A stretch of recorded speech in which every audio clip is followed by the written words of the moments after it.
शंकराने त्याला सांगितले, तुला माझा उपदेश ऐकल्याचे पुष्कळ फायदा झाला, परंतु हाच आदेश मी तुला दत्तात्रेयाकडून करवीन. त्यासाठी तू पुढे बद्रिकाश्रमास ये, तेथे मी तुला दर्शन देईल.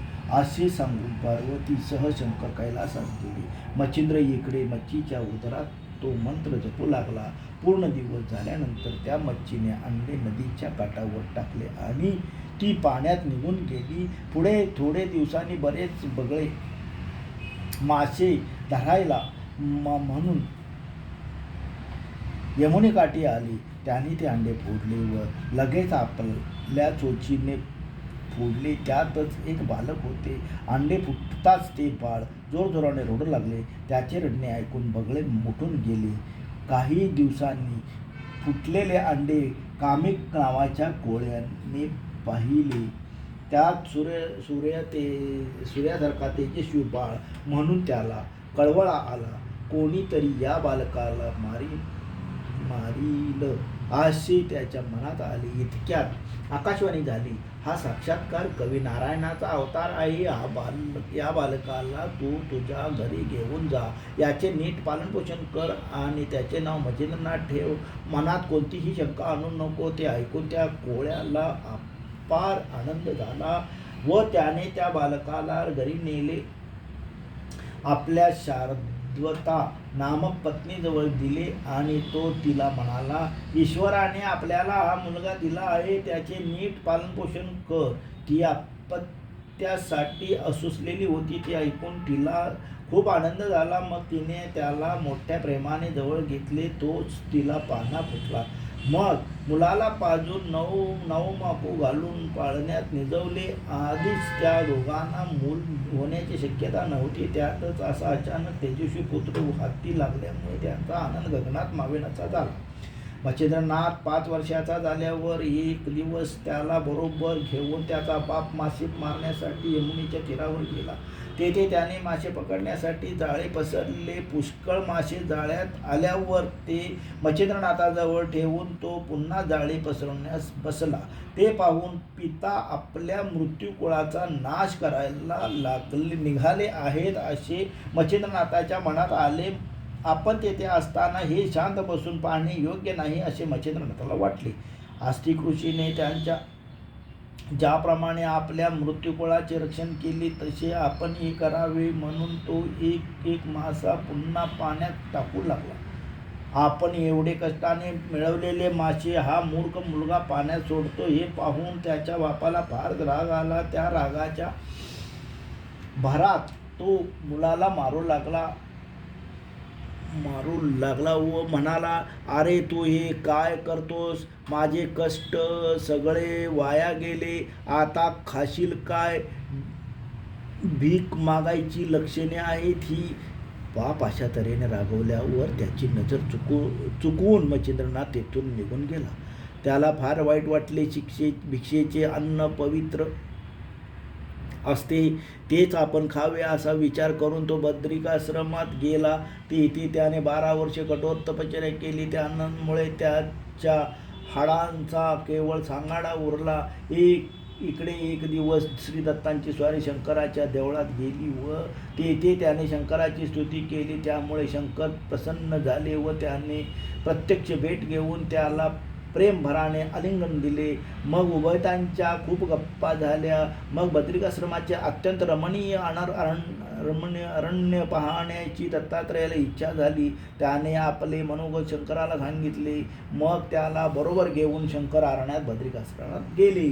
बोला पुंडलिकावरती वृत्तमाध्याय समाप्त. बोला श्री रविचंद्र महाराज की जय, मच्छिंद्रनाथ महाराज की, नवनाथ भगवान की जय. अध्याय 2. दत्तात्रेय शंकर यांचे दर्शन. सर्व विद्या सिद्ध. शंकर व दत्तात्रेय अरण्यात शोभा पाहत श्री भागीरथीच्या काठाने जात होते. वाटेत त्यांचे लक्ष मच्छिंद्रनाथाकडे गेले. कलियुगात हा कडक तपश्चर्या केलेली पाहून अशी तपश्चर्या केलेले पाहून व त्यामुळे त्याची झालेली विकल अवस्था पाहून त्यांना फारच आश्चर्य वाटले. मग शंकराने दत्तात्रेयाला एकट्यालाच मच्छिंद्रनाथाकडे चौकशीसाठी पाठवले. शंकराच्या सांगण्यावरून दत्तात्रेय मच्छिंद्रनाथाजवळ गेले व एवढ्या कठोर तपश्चर्येचे कारण विचारू लागले. जो आवाज ऐकून मच्छिंद्रनाथाने मग नम्रपणे वदन करून म्हटले, महाराज, आज मला तपाला बसून 12 वर्षे झाली, पण इतक्या दिवसांनी मी या अरण्यात एकही मनुष्य पाहिला नाही. अशा असताना आपण मला असे एकाएकी विचारत आहात, तेव्हा प्रथम आपण कोण आहात हे मला सांगा. या असा ज्या अर्थी आपले दर्शन झाले ज्या अर्थी आपले दर्शन झाले त्या अर्थी आपण माझी मनोकामना पूर्ण कराल हे मला वाटते. ते ऐकून दत्तात्रेय म्हणाले, मी अनुसयेचा पुत्र आहे, मला दत्तात्रेय असे म्हणतात. आता तुझी इच्छा मला सांग. दत्तात्रेयाने नाव सांगतात मच्छिंद्रनाथाला वाटले की आज आपली 12 वर्षाची तपश्चर्या फळाला आली, केल्या कर्माचे सार्थक झाले. हा विचार मनात ऐकताच तेथून नेमधर्म सोडून मच्छिंद्रनाथाने दत्तात्रेयाच्या पायावर डोके ठेवले. त्याच्या डोळ्यातूनही अश्रू ओघळू लागले. त्या अश्रूंनीच पादक्षालन झाले. तो म्हणाला, महाराज, आपण साक्षात भगवान आहात. शंकर, विष्णू, ब्रह्मदेव या तिघांचे रूप घेऊन आपण उतरलात आहात. असे असताना तुम्ही मला विचारलं कशी? आता माझे सर्व अपराध पोटात घालून माझा स्वीकार करावा. आपली कृपादृष्टी माझ्यावर सदैव असावी. भावनेच्या आवेगात मच्छिंद्रनाथ पुन्हा पुन्हा पाया पडू लागला. हे पाहून दत्तात्रेयाला गहिवरून आलं. तो त्याला म्हणाला, आता तू चिंता करू नकोस, तुझी इच्छा पूर्ण होईल. असे त्याला समजावून दत्तात्रेयाने आपला वरदहस्त त्याच्या डोक्यावर ठेवला व कानात मंत्रोपदेश केला. त्यामुळे मच्छिंद्राचे सर्व अज्ञान नष्ट झाले व सर्व जग त्याला ब्रह्ममय भासू लागले. मग दत्तात्रेयाने त्याची परीक्षा पाहण्यासाठी त्याला विचारले, आता मला शंकर आणि विष्णू कोठे आहे ते सांग.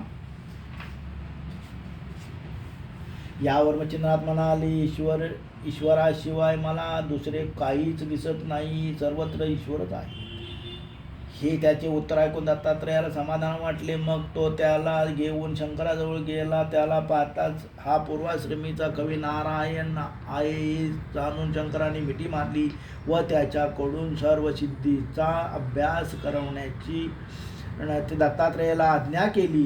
शंकराच्या आज्ञेनुसार दत्तात्रेयाने त्याला सर्व विद्यांचा मंत्रोपदेश केला व कानफाट्याचा नाथ संप्रदाय निर्माण केला. त्याला शिंगी, शैली इत्यादी भूषणे दिली आणि दत्तात्रेय व शंकर दोघे स्वस्थानी निघून गेले. मग मच्छिंद्रनाथ ही तीर्थयात्रेस निघाला. तीर्थयात्रा करीत करीत तो सप्तशृंगी आला. तेथे त्याने मोठ्या भक्तीने अंबेचे दर्शन घेतले व तिची स्तुती केली. त्यावेळी त्यांच्या मनात आले की शबरी विद्या आपल्याला पूर्ण अवगत असल्यावर त्यावर काव्य करावे. असे काव्य लोकांना उपयोगी पडेल असे त्याला वाटले. परंतु दैवात अनुकूल असल्याशिवाय कार्यसिद्धी व्हावयाचे नाही अशी ही त्याला शंका वाटली. त्यामुळे त्याने आंबेजवळ आपले 7 दिवस अनुष्ठान केले.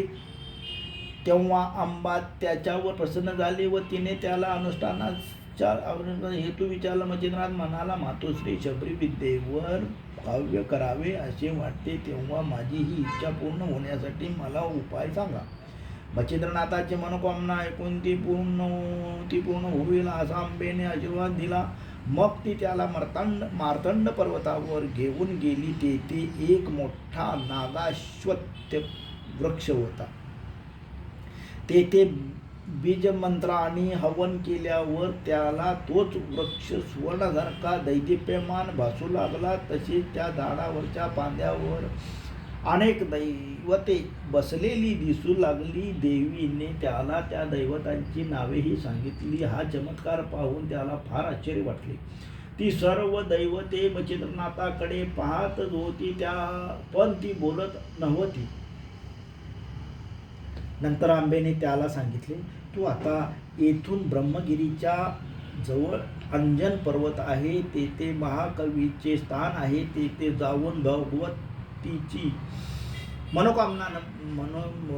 मनोभावे नमस्कार कर. तेथून दक्षिण वाहिनी असलेल्या नदीवर जा. तेथे तुला पाण्याने भरलेली श्वेत कुंडले दिसतील. त्यातील शुक्ल वेल तोड व एक एक कुंडात टाक. ती 100 कुंडे आहेत. पण ज्या कुंडात ती वेल सजीव झालेली दिसेल त्यात स्नान करून त्यातील पाणी पी. त्यामुळे तुला मूर्छा येऊन लागेल तरी 12 आदित्यांचे स्मरण करून जप कर, म्हणजे पुढचा मार्ग दिसेल. नंतर काचेच्या कुपीत तेथील पाणी घेऊन 12 आदित्यांचे नामस्मरण कर. या वृक्षाला ते घाल, म्हणजे सर्व दैवत प्रसन्न होऊन तुला वरदान देतील. हे सर्व एका खेपीत झाले नाही तर 6 महिने अशाच खेपा घालून पूर्ण कर. दर वेळेला एक एक दैवत प्रसन्न होईल. अशा तऱ्हेने त्याला शबरी विद्येचा मार्ग सांगून देवी आपल्या जागी परत गेली. मग मच्छिंद्रनाथ अंजन पर्वतावर गेले. तेथे त्याने महाकवीचे दर्शन घेतले. शुक्ल वेल घेऊन कुंड पाहू लागला. तेथेच त्याला 100 कुंडे दिसली. त्यात त्याने शुक्ल वेल टाकला व पुन्हा येऊन पाहू लागला. तेव्हा आदित्य नावाच्या कुंडात टाकलेल्या वेलीला पाने फुटलेली त्याला दिसली. तेथे त्याने स्नान केले. नंतर त्यातील पाणी पिताच त्याला मूर्छा आली. मग त्याने देवीच्या आदेशाप्रमाणे 12 आदित्यांचे नामस्मरण केले. इतक्या सूर्याने येऊन त्याला सावध केले. त्याला त्याची इच्छा विचारून आपला वरद हस्त त्यांच्या मस्तकावर ठेवून इच्छा पूर्ण होईल असा आशीर्वाद दिला. सूर्याने अशा तऱ्हेने वरदान दिल्यानंतर मच्छिंद्रनाथाने काचेच्या कुपीतील पाणी घेतले व तो मातन पर्वतावर गेला. तिथल्या अश्वत्थ वृक्षाला नमस्कार करून सूर्याचे स्मरण करून त्या कुपीतील पाणी अश्वत्थाला घालतात सूर्य प्रसन्न झाला व तेथून विचारून लागला. तेव्हा मच्छिंद्रनाथ म्हणाला, काव्य करावे असे मला वाटते. त्यासाठी तू मला पूर्ण मदत करून माझी मंत्रविद्या सफल करावी. सूर्याने लगेच त्याला होकार दिला. मग मच्छिंद्रनाथ 7 महिने खेपा घालत होता. अशा तऱ्हेने त्याने सर्व दैवत प्रसन्न करून घेतली. नंतर शबरी विद्येचा एक स्वतंत्र ग्रंथ सिद्ध केला. मच्छिंद्रनाथ तीर्थयात्रा करीत बंगालातील चंद्रगिरी गावात गेला. त्या गावात सुराज नावाचा एक ब्राह्मण राहत होता. त्याच्या पत्नीचे नाव कृती देवी होय. तिच्या पोटी नरसिंहाचा जन्म झाला होता. त्या गावात सूर्योदयपाळ नावाचा एक वशिष्ठ गोत्री गौड ब्राह्मण राहत होता. तो मोठा कर्मठ होता. त्याच्या पत्नीचे नाव सरस्वती होते. ती फार सुंदर होती, तशी सद्गुणी होती, पण पोटी संतान नसल्यामुळे ती नेहमी उदास असे. त्यांच्या घरी मच्छिंद्रनाथ भिक्षेसाठी गेला. तो अंगणात उभा राहून अल्लक असे म्हणून भिक्षा मागू लागला. त्याचा आवाज ऐकून सरस्वती बाहेर आली. तिने त्याला नमस्कार केला, आसनावर बसविले आणि भिक्षा घातली. नंतर आपली हकीकत सांगून संतती नसल्याने उदास असल्याचेही सांगितले. तिची अवस्था पाहून मच्छिंद्रनाथाला दया आली. त्याने सूर्यमंत्राने विभूती मंत्रून ते भस्म तिला दिले आणि म्हणाला, हे भस्म रात्री झोपायच्या आधी खाऊन मग झोप. हे क्षुद्र भस्म आहे असे तू मनातही आणू नकोस. हा साक्षात हरिनारायण जो नेहमी उदास होऊन आपल्याला दर्शन देतो, तो तुझ्या उदरी जन्म घेईल. मग त्याला मी उपदेश करीन. त्यामुळे तो जगात कीर्ती मिळवील. सर्व सिद्धी त्याच्या आज्ञेत राहतील. असे तिला सांगून मच्छिंद्रनाथ जायला निघाले. तेव्हा तिने परत केव्हा येणार म्हणून विचारले. मच्छिंद्रनाथ म्हणाला, मी आता 12 वर्षांनी परत येईल. मुलाला उपदेश करीन. असे सांगून तो निघून गेला. सरस्वतीला भस्म मिळाल्यामुळे फारच आनंद झाला. तिने ते भस्म आपल्या पदरात बांधून ठेवले. मग ती त्याच आनंदात शेजारणीकडे बसायला गेली. तिथे दुसऱ्याही 5-6 बायका गप्पा मारत बसल्या होत्या. तेव्हा तिने आनंदाने नुकतीच घडलेली सर्व हकीकत सांगितली. नंतर ती म्हणाली, त्या गोसाव्याचे सांगितल्याप्रमाणे भस्म खाल्ल्यावर मला खरंच मुलगा होईल काय? तिचा प्रश्न ऐकून सगळ्या जणी तिला वेड्यात काढले व एक जण म्हणाली, अगं असल्या रक्कीने का पोरे होतात का? हे ऐकून जादूटोणा करण्यात पटाईत असतात. लोकांना फसवितात. तू अशी कशी त्याच्या नादी लागलीस? आम्हाला काही हे लक्षण ठीक दिसत नाही.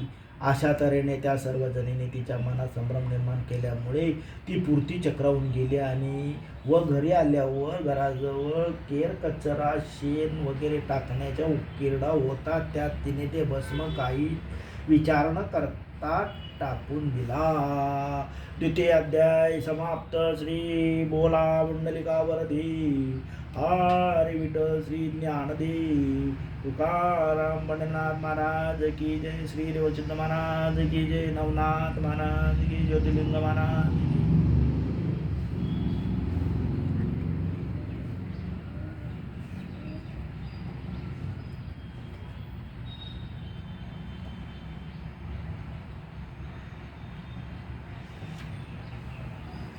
आरती नवनाथाची. जय देव जय देव जय श्री नवनाथा. भक्तगणा उद्धरी देऊनी सिद्ध करा. जय देव श्री नवनाथा. मच्छिंद्र गोरक्षते जालिंदरनाथ. कानिप गैनीनाथ गणागेशा सहित. चरपटी वर्तरी रेवन मिळून हि नवनाथ. नवनारायणावतार नवनाथ संत. जय देव जय श्री नवनाथा. भक्ती शक्ती बोधा वैराग्य सहित. तापत्रयते हरिती भस्मार एकचित्त. मन मने चरित्र पठने दुरितांचा अंत. भक्तजनाशी तारी नवनाथ खचित. जय देव श्री नवनाथ. इह पर साधुनी देती समस्त नवनाथ. भूत समंता प्रेत घालविता सत्य. भक्तजनांचे पूर्वा तुम्हीच संकल्प कृतार्थ होताच दावा सदानंद रूप. जय देव जय श्री नवनाथ. दुःखी दीन दरिद्री लोकांना तारा. देऊनी सुख संपत्ती मुक्ती दोही करा. स्मरण घडावे आता नित्य नाता. शरणागत मी तुमच्या पायी मम गाता. जय देव जय श्री नवनाथा. नवनाथ आधार सकलाना आता. आरती ओवाळिता हरली भवचिंता. ब्रह्म सनातन शांती देई चित्ता. शरण विनायक चरणी लोटांगण आता. जय देव जय श्री देवनाथा. जय श्री नवनाथा. जय देव जय श्री श्री नैवेद्यं समर्पयामि.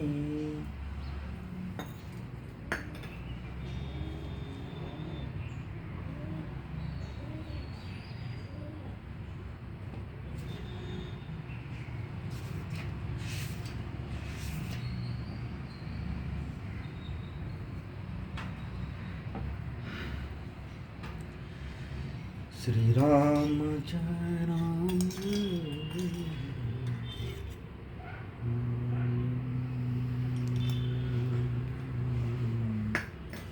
राम जय राम.